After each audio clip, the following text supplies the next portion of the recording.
Hello दोस्तों। आज मैं सिंहासन बत्तीसी की 8वीं पुतली की कहानी सुनाने जा रही हूँ। वो बहुत दिलचस्प और मज़ेदार और बहुत ही अच्छी है। आप सुनिए। सिंहासन बत्तीसी की 8वीं पुतली की पुष्पवती पुतली की कहानी। 8वीं बार राजा भोज सिंहासन पर बैठने के लिए राज दरबार पहुँचे। रोज रोज पुतलियों से राजा विक्रमादित्य की महानता के किस्से सुन सुनकर वो तंग आ चुके थे। फिर भी सत्ता और उस सिंहासन का मोह उन्हें राज दरबार खींच लाता था। इस बार उन्हें 8वीं पुतली ने राजा विक्रमादित्य के सिंहासन पर बैठने से रोक दिया और उनकी महानता का एक किस्सा सुनाया। राजा विक्रमादित्य को अपने दरबार में सुंदर चीज़ें रखने का शौक था। एक दिन उनके दरबार में एक बढ़ई आया। उसके पास साज सज्जा के कई सामान थे। बढ़ई को देखते ही दरबान उसे सीधे राज के पास ले आया। राजा विक्रमादित्य ने उसे देखकर पूछा, क्या आपके पास ऐसा कुछ है जो इस महल की शोभा बन सके या फिर हमारे काम आ सके? बढ़ई ने कहा, महाराज, सामान तो बहुत है, लेकिन आपके लायक मुझे यह काठ का घोड़ा लगता है। राजा ने दूर से उसे देखा तो वह लकड़ी का घोड़ा नहीं, असली घोड़ा लग रहा था। कुछ देर सोचने के बाद विक्रमादित्य ने बढ़ई से पूछा, जरा इसकी खूबियाँ तो बताओ। उनके सवाल के जवाब में बढ़ई ने कहा, हे राजन, आप इसे देख ही चुके हैं। इसे कुछ ऐसे बनाया गया है कि यह असली घोड़ा लगता है। साथ ही इस पर कोई सवार हो जाए तो यह इतनी तेज दौड़ता है कि व्यक्ति हवा से बातें करने लगते हैं। इसे न कुछ खाने की ज़रूरत पड़ती है और न किसी तरह के देखभाल की। बिना किसी खर्च के यह आपकी सेवा कर सकता है। राजा यह सब बात सुनकर खुश हुए। उन्होंने बढ़ई से उस काठ के घोड़े की कीमत पूछी। बढ़ई ने कहा, देखिए महाराज, आपसे क्या छुपाना, मेरे पूरे जीवन की मेहनत यह काठ का घोड़ा ही है। इसे बेचने की कीमत मैं कैसे लगाऊं? आप जान ही गए हैं कि मैंने अपनी पूरी जिंदगी इसे बनाने में दी है। अब खुद ही इसका मोल लगाकर पैसे दे दीजिए। विक्रमादित्य ने तुरंत मंत्री से बढ़ई को 1 लाख स्वर्ण मुद्रा देने को कहा। इतनी बड़ी कीमत सुनकर बढ़ई का मन प्रसन्न हो गया। इधर बढ़ई 1 लाख स्वर्ण मुद्रा लेकर अपने घर को चला गया। उधर राजा ने काठ का घोड़ा सुरक्षित तरीके से तबेले में रखने का सेवक को आदेश दिया। कई दिन बीतने के बाद विक्रमादित्य के मन में हुआ कि क्यों न काठ के घोड़े की सवारी की जाए। पता भी चल जाएगा कि घोड़ा कैसा दौड़ता है। उन्होंने अपने मंत्रियों से जंगल विचरण के लिए काठ का घोड़ा तैयार करने को कहा। उसे अच्छे से सजाकर अन्य मंत्री भी राजा के साथ जाने को तैयार हो गए। सभी असली घोड़े पर बैठे और राजा काठ के घोड़े पर बैठ गए। राजा ने घोड़े को दौड़ने के लिए जैसे ही पैर मारा, घोड़ा तेजी से दौड़ने लगा। वह घोड़ा राजा को तेज गति से बहुत दूर ले आया। राजा ने आसपास देखा तो उनके मंत्री और दरबार के लोग कहीं दिखाई नहीं दिए। राजा अनजान व सुनसान जगह पहुंच चुके थे।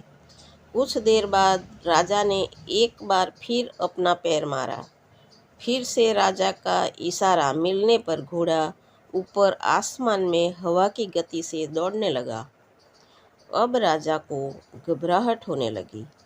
उन्होंने तुरंत घोड़े को जमीन पर उतरने का इशारा दिया। घोड़ा आज्ञा का पालन करते हुए नीचे आने लगा, लेकिन घोड़े की रफ्तार इतनी तेज थी कि वो एक पेड़ से टकरा गया। पेड़ से टकराते ही घोड़ा चूर चूर हो गया। और राजा किसी जंगल में गिर गए। नीचे गिरते ही उन्होंने अपने पास एक बंदरी को देखा। वो राजा को कुछ इशारा कर रही थी। विक्रमादित्य उसकी बात को नहीं समझ पाए। राजा जैसे ही जमीन से उठे तो उन्हें पास में ही एक कुटिया दिखी। वहां जाकर राजा ने हाथ पैर धोए और पेड़ से कुछ फल तोड़कर खा लिए। अब राजा एक पेड़ पर चढ़कर विश्राम करने लगे। शाम के समय उस कुटिया में एक सन्यासी पहुंचा। उसने भी हाथ पैर धोकर पानी पिया और कुछ पानी की बूंदों को बंदरी पर छिड़क दिया। शरीर पर पानी पड़ते ही वह बंदरी एक सुंदर राजकुमारी बन गई। उस राजकुमारी ने जल्दी जल्दी सन्यासी के लिए खाना बनाया और फिर उनके पैर दबाने लगी।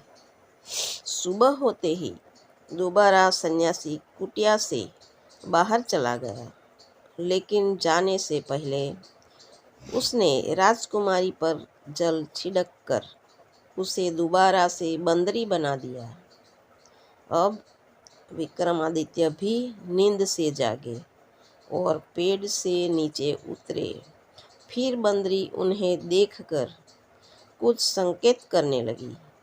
राजा उसे नहीं समझ पाए और अंदर जाकर हाथ मुंह धोया। उसी जगह पर बंदरी आकर खड़ी हो गई। उसी समय बंदरी पर पानी की कुछ छींटें पड़ गई। देखते ही देखते बंदरी फिर राजकुमारी बन गई।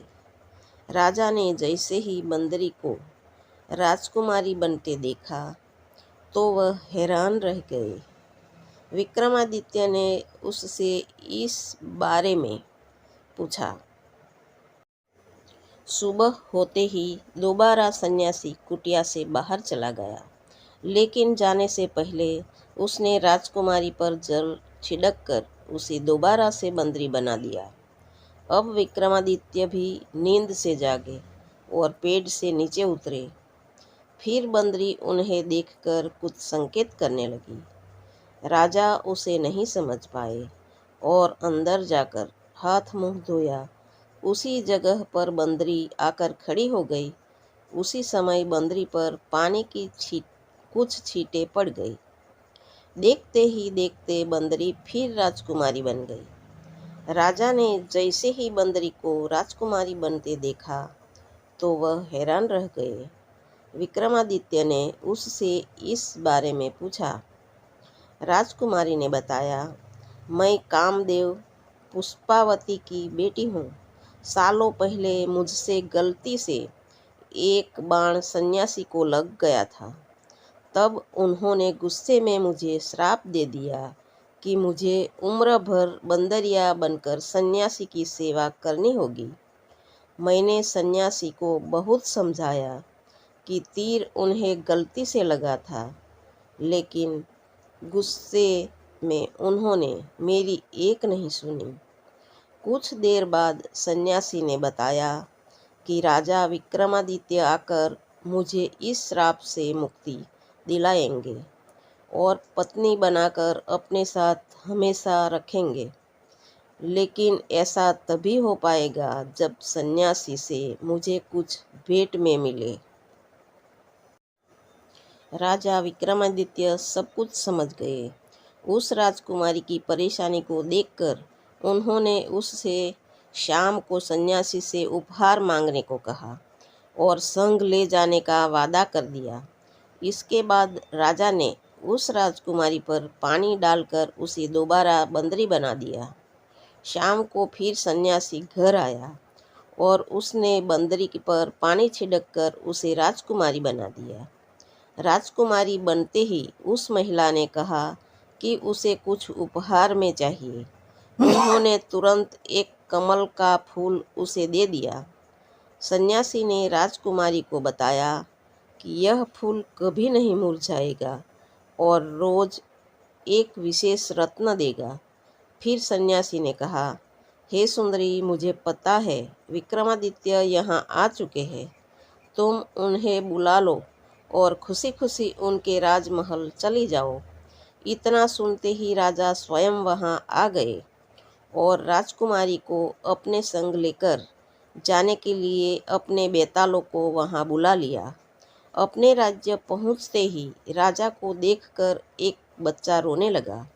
विक्रमादित्य ने जब उससे रोने की वजह पूछी तो उसने राजा से वह कमल मांग लिया। उन्होंने खुशी खुशी उस बच्चे को कमल दे दिया और अपनी पत्नी के साथ राजमहल पहुंच गए। कुछ दिनों बाद दरबार में एक व्यक्ति को रत्न चुराने वाला चोर कहकर पेश किया गया। राजा ने जब व्यक्ति से पूछा तो उसने बताया, महाराज, मेरा बेटा एक दिन घर में कमल का फूल लेकर आया। वो रोज एक कीमती रत्न देता है। उन्हीं को लेकर मैं बाजार में बेचने को निकला था, लेकिन आपके सिपाहियों ने मुझे पकड़ लिया। व्यक्ति की इस बात को सुनकर राजा को बहुत दुख हुआ। सिपाहियों पर गुस्सा करते हुए राजा ने कहा, बिना सोचे समझे किसी को भी चोर बोलकर पकड़ लेना सरासर गलत है। आगे से इस तरह की हरकत नहीं होनी चाहिए। इसके बाद राजा ने उस व्यक्ति को छोड़ने का आदेश दिया। उसकी परेशानी को देखकर राजा ने पूछा, बताओ, यह रत्न तुम कितने में बेचना चाहते हो? वह गरीब डर के मारे कुछ नहीं बोल पाया। राजा ने तुरंत दीवान को रत्न के बदले में 1,00,000 मुद्राएं देने को कहा। इतना सुनाते ही 8वीं पुतली पुष्पवती ने कहा, राजा को इतना महान और दानी होना चाहिए। क्या ये सब गुण तुम्हें है? बताओ, अगर ये गुण है तभी इस सिंहासन पर बैठना, वरना नहीं।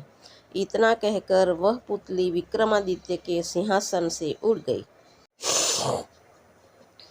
इस कहानी से हमें यह सीख मिलती है कि बिना सोचे समझे किसी पर आरोप नहीं लगाना चाहिए। तो दोस्तों, हमारी इस कहानी कैसी लगी कमेंट करके ज़रूर बताइए और चैनल को शेयर और सब्सक्राइब ज़रूर कीजिए।